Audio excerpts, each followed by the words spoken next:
Hey, it's Katie with WTI. Staying safe on the slopes is our number one important thing as parents for our children, but looking good is right up there too.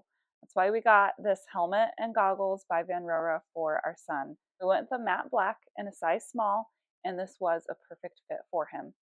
This helmet is adjustable, and we can also change the size of the chin strap. I love all the thought that goes into this helmet. It's not just something that keeps him safe, but it also has a vented top so that he can keep cool if he gets overheated.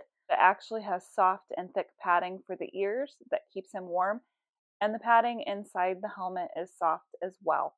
So there was a lot of cushion when he went down. The goggles fit him really well. These cover such a large area on his face that we knew that he was staying warm and his vision also wasn't impeded. It does give a nice shaded blue look to the snow. So if it's a really sunny day out, then that reflection off the snow is gone for him. Overall, this set by VANRORA was a great choice for him, and we can't wait to get back out on the slopes. But that's just our point of view.